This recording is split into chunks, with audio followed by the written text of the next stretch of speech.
Coming back to this video, knowing I've delisted it from my gaming channel, it's a bit painful, really, just to get that out there.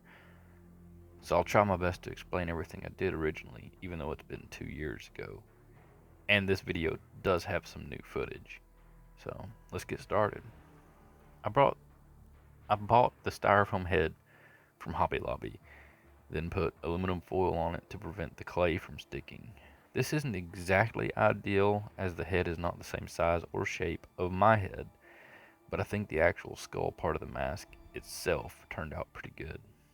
So just sculpting the clay out while it was on the head was fairly simple and straightforward. I had never really worked with clay before this point, which made this project a lot of fun to do. Working with a new material and trying something new was just awesome. I can't remember exact times or anything now, since it's been around 2 years ago, but in the original video I said how it took me well over 8 hours to get to the point I was when I finished with just the mask part.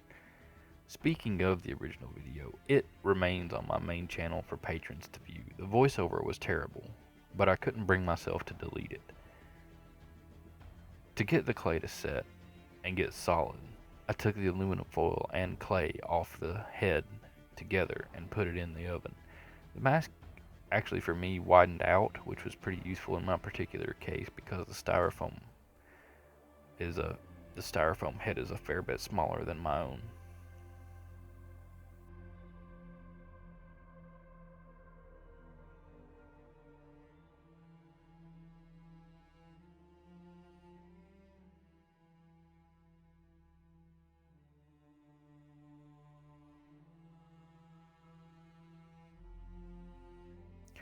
I originally tried to get some plastic polystyrene sheets to melt and form over the clay mask using a hairdryer, which didn't get hot enough or have any way to get the plastic sheet to actually form to the clay mask.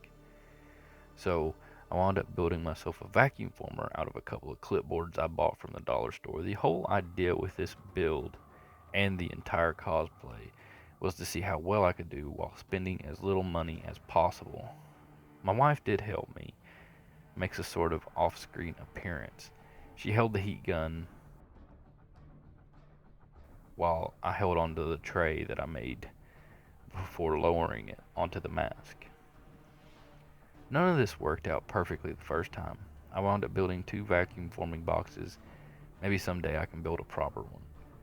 After the plastic was cooled and molded, it was kinda tedious to remove the clay buck. Once removed though, I got into some very familiar territory while painting the mask, and here's the results of that.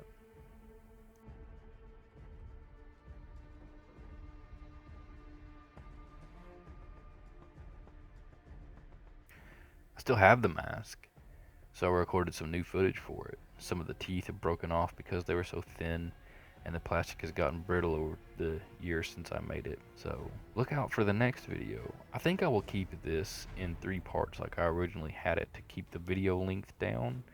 So get subscribed if you're interested in how this project goes. And if you're interested in other projects, let me know. Hit that like button. Let's get this video back to 11,000 views or more. Thanks for watching. Thanks to my patron, Swift Logic. Links for socials in the description. And as always, remember to be safe and be good. Hope to catch you in the next one.